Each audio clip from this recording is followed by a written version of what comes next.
আসসালামু আলাইকুম ওয়া রাহমাতুল্লাহ।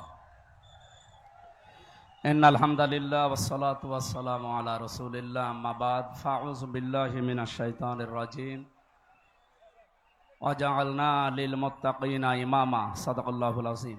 বাংলাদেশ জামাত ইসলামী কুষ্টিয়া জেলা শাখার উদ্যোগে আজকের এই ঐতিহাসিক নির্বাচনী সমাবেশের প্রধান অতিথি বিশ্বনন্দিত নেতা বাংলাদেশ জামাত ইসলামীর আমিরে জামাত ডক্টর শফিকুর রহমান হাফিজাহুল্লাহ, মঞ্চে উপস্থিত 10 দলীয় জোটের বিভিন্ন পর্যায়ের নেতৃবৃন্দ, সামনে বসা প্রাণপ্রিয় কুষ্টিয়াবাসী, আমরা সেই সকাল 9টা থেকে আরম্ভ করে পর্যন্ত বিভিন্ন কথা শুনেছি এবং আমাদের মূল কথা আমিরে জামাত ডক্টর শফিকুর রহমান বলবেন। উনি আর 3 মিনিটের ভেতরে নামবেন ইনশাআল্লাহ। আমি কিছুক্ষণ আগে কথা বললাম পাইলটের সাথে, যে সমস্ত বিষয়গুলো আমরা সামনে নিয়ে এসেছি, আমাদের কুষ্টিয়ার 3 জন নমিনি অলরেডি কথা এখানে বলা হচ্ছে। আমরা যে সমস্ত বিষয় সামনে কুষ্টিয়াবাসীকে নিয়ে করতে চাই সবগুলোই চলে এসেছে। বিশেষ করে আমার কুষ্টিয়ার সদর আসনের সবচাইতে একটা বড় দুর্নাম, এই কুষ্টিয়ার সদরে সবচাইতে বেশি হয় যেটা, তার নাম চাঁদাবাজি এবং দখলবাজি, দুর্নীতি আর সন্ত্রাস। আমি আপনাদের সন্তান হিসাবে, কুষ্টিয়ার মানুষ হিসাবে কথা দিতে পারি, আগামীতে আল্লাহ রাব্বুল আলামিন যদি আমাদেরকে ওই জায়গা পর্যন্ত পৌঁছিয়ে দেন আপনাদের ভোটের মাধ্যমে, আমরা এই 4টা বিষয়কে কুষ্টিয়ার মাটিতে কবর দেব ইনশাআল্লাহ। এই কাজে বাধা দেওয়ার জন্য যে সমস্ত ষড়যন্ত্রগুলো ইতিমধ্যে আরম্ভ হয়েছে, কুষ্টিয়াতে নমিনেশন ঘোষণা দিয়েছে আমার নামে মে মাসের 5 তারিখে। এরপর থেকে অনবরত আমার বিগত দিনের বক্তব্যগুলো কাটিং করে যারা জাতির সামনে আমাকে কালার করার জন্য দুর্বিসন্ধি করছেন, আমার বিশ্বাসে জাতি কোনো দুর্বিসন্ধি আপনাদের মেনে নেবে না ইনশাআল্লাহ। আগামীর কুষ্টিয়ার মানুষের দ্বারে দ্বারে, বাড়িতে বাড়িতে, ডোর টু ডোর আমি এই 6-7 মাস একাধারে এই যাবার পরে যেটা বুঝেছি, মানুষ এখন মুখিয়ে আছে ইনসাফের পথিক, দাড়ি পাল্লায় ভোট দেওয়ার জন্যে।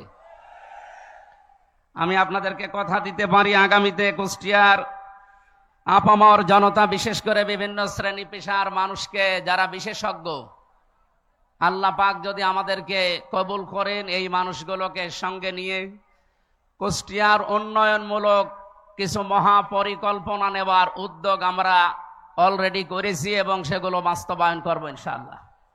আমার নিজের পরিকল্পনায় সবচাইতে বড় বিষয়টা এসেছে, বাইরের দেশগুলোতে সফর করে আমি দেখেছি তারা নদী কেন্দ্রিক এলাকাগুলো, বিশেষ করে শহর যেগুলো নদীর পাশে, তারা এই শহরগুলোকে আল্লাহর একটা নিয়ামতে পরিণত করেছে।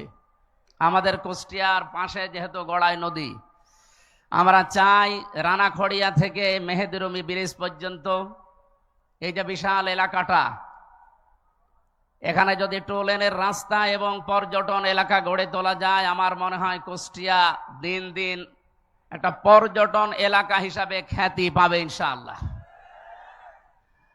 দ্বিতীয় নম্বরে আমার পরিকল্পনায় আছে কুষ্টিয়াতে অনেক দিন ধরে আমাদের একটা আশা, কৃষি বিশ্ববিদ্যালয় প্রতিষ্ঠা করা, এবং সে পরিবেশও আমাদের এই অঞ্চলে আছে। আমাদের সদর এবং ইবি থানা মিলে যদি আমরা এটা বাস্তবায়ন করতে পারি, কুষ্টিয়ার চিনি কলটা যদি আবার চালু করা যায়, মোহিনী মিল এবং চিনি কলে প্রায় 1100 বিঘার উপরে জায়গা সরকারি পড়ে আছে।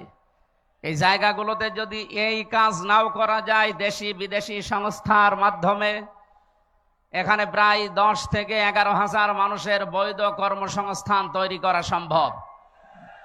আমরা আগামীতে আপনাদের সাথে নিয়ে এই কাজগুলোতে আঞ্জাম দিতে চাই।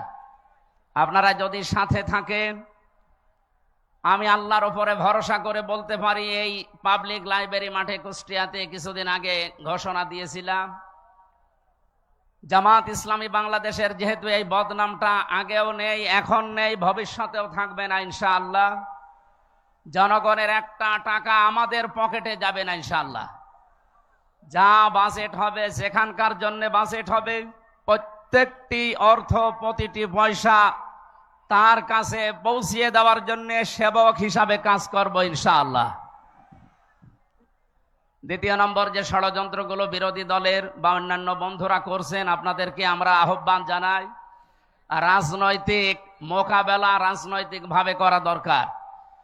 ষড়যন্ত্র করে মিথ্যা তহমত দিয়ে, আমার আগে এক ভাই বলছিলেন না যে মিথ্যা প্রপাগান্ডা ছড়িয়ে, বিশেষ করে তথ্য সন্ত্রাসের মাধ্যমে সাংবাদিক নামে কিছু হলুদ সাংবাদিককে তারা টাকা পয়সা দিয়ে কিনে কিছু মানুষের বিরুদ্ধে এমন ভাবে লাগিয়েছে, সাধারণ অনেকেই মনে করে এগুলো মনে হয় 100% সত্য। আমরা এই খোলা আকাশের নিচে দাঁড়িয়ে আপনাদেরকে দ্ব্যর্থহীন ভাষায় বলছি, আমার নামে যতগুলো কথা এ যাবৎ এই 6-7 মাসে তারা নিয়ে এসেছে, এর প্রতিটি লাইন, প্রতিটি অক্ষর মিথ্যা এবং বানোয়াট। 3টা বছর জালেমরা আমাকে জেলখানার অন্ধ প্রকোষ্ঠে, আয়না ঘর এবং ফাঁসির কন্ডেম সেলে খেয়ে না খেয়ে যে কষ্টের ভেতরে তারা রেখেছিল, প্রায় 700 পৃষ্ঠা আমার নামে তারা অভিযোগ দায়ের করেছিল সরকার আদালতের কাছে। আমি এই 700 পৃষ্ঠায় পরবর্তীতে পড়ে দেখি একটা লাইনের সাথে আমার এই 33 বছর জীবনের কোনো মিল নেই। এগুলোর সব কথা, সব লাইন, সব অক্ষর ওদের নিজেদের মন মতো বানানো এবং উদ্দেশ্য প্রণোদিত। আগামীতে এগুলো যারা করছেন, এখন যারা লিপ্ত আছেন, আপনাদেরকে আহ্বান জানাই, রাজনৈতিক মোকাবেলা, আদর্শের মোকাবেলা আদর্শ দিয়ে করতে হয়। আমরা জামাত ইসলামী বাংলাদেশে আদর্শ অলরেডি এই 84 বছরে বাংলাদেশের মানুষকে দেখিয়েছি, এখনো তার উপর প্রতিষ্ঠিত আছি, আগামীতেও থাকবো ইনশাআল্লাহ। প্রাণ প্রিয় কুষ্টিয়ার ভাই এবং বোনেরা, কোরআনে কারিমের যে আয়াত আমি তেলাওয়াত করেছি আপনাদের সামনে, সূরা ফুরকানের 74 নম্বর আয়াতের শেষের অংশ, আল্লাহর ঘোষণা, ওয়াজআলনা লিল মুত্তাকিনা ইমামা। আমরা সবাই মিলে নামাজে বা মোনাজাতে একথা আল্লাহকে বলি, রব্বুল আলামিন তুমি আমাদেরকে মুত্তাকিদের নেতা নিযুক্ত করো বা বানিয়ে দাও। আমার মনে হয় কুষ্টিয়া সহ বাংলাদেশে এবার সৎ, যোগ্য এবং নির্ভীক নেতা নির্বাচনের সময় অলরেডি এসে গেছে। নির্বাচন ফেব্রুয়ারির 12 তারিখে। এবার যদি এই সিদ্ধান্ত নিতে আমরা ভুল করে ফেলি, আমার মনে হয় 17 বছর না 34 বছরও আমাদের ভাগ্যের চাকা আর খুলবে না। এজন্য উদারত আহ্বান জানাচ্ছি, আগামীতে উন্নয়নের স্বার্থে দেশ, জাতি এবং ইসলামকে এই দেশে প্রতিষ্ঠা করার জন্যে সৎ, নির্ভীক এবং যোগ্য নেতৃত্ব বেছে নেওয়ার আহ্বান জানিয়ে আমার সংক্ষিপ্ত কথা যেগুলো বলেছি এগুলোর উপরে কাজ করার তৌফিক কামনা করে আমরা শেষ করছি। আমাদের আমিরে জামাত অলরেডি নেমে পড়েছে, 5 মিনিট হয়ে গেছে। উনি এখন শুধু পুলিশ লাইন থেকে পর্যন্ত আসতে 4-5 মিনিটই লাগবে, উনি অলরেডি চলে এসেছে। আল্লাহ আমাদেরকে কবুল করুন, আজকের এই অনুষ্ঠান আল্লাহ যেন মঞ্জুর করেন, আমিন। বারাকাল্লাহু লানা ওয়া লাকুম ফিল কোরআনিল আযীম। আসসালামু আলাইকুম ওয়া রাহমাতুল্লাহ।